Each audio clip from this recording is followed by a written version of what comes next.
Gandang araw mga kaambot, maligayang pagbabalik. Welcome dito sa Baguio Teachers Camp. Hardin nila to. Yan, nakikita nyo dun sa likod ay sunflower. Nagwawagayway sa hangin. Talaga namang ang tatangkad. At ito namang nandito sa harapan natin ay everlasting. Parang ngayon lang natin napansin ang gantong bulaklak. Ito yung ginagawang kwintas kapag graduation. I don't know kung nakaranas na kayong sabitan nito. Yan, napakaganda niyan, no? Ganyan pala ang itsura niyan, pinapatuyo yan eh. Pero sana tamang ko, everlasting yan ha. Comment na lang kung hindi everlasting. At ang ganda ng background, kaya naman ang ganda ng tubo ng mga halaman dito dahil na rin sa huni ng mga hayop. Alam niyo na ba yan ang isa sa nagpapabukadkad ng mga bulaklak? Ang tunog ng mga tao, tunog ng mga hayop, ng mga ibon, at syempre ang sikat ng haring araw. Yan. So ito pa ang mahabang hardin nila. Napakaraming bulaklak.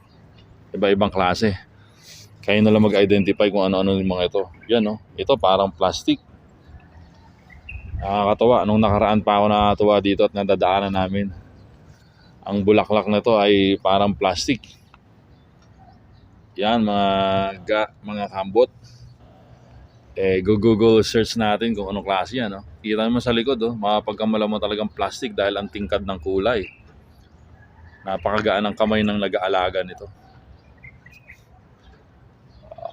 Ganda, lalo na to. Wow! Bulaklak, di ba? Yan naman, no? Kita mo naman yung mga kampupot niya. Parang ano lang. Parang gawa lang talaga sa plastic. Ito, pag nakatalikod, kapag kakambala mo talagang plastic, ang gaganda. Yan. Na-enjoy natin tong teachers camp o Baguio. Napaka-peaceful at kung maobserbahan natin ay secured na secured. Oh, sumakit ang tuhod ko. Yan. Diba? Wow. Tingkad, no? Oh, dami. Ayan, meron yan hanggang doon. Sa dulo. Pero, mahirap din alagaan to. Kung hindi magaan ang kamay mo ay hindi mo mapatubo ng gantong klase yan. Ganda, oh. Ganda ng location niya. Nakatago. Parang nahihiya. O, di ba? O, pag nagkaroon tayo ng lupa ay pwede nating gawin to. Pero sa ngayon, lupa pa lang sa paso ang kaya natin. Hindi pa nga tayo makabili ng lupa sa paso eh.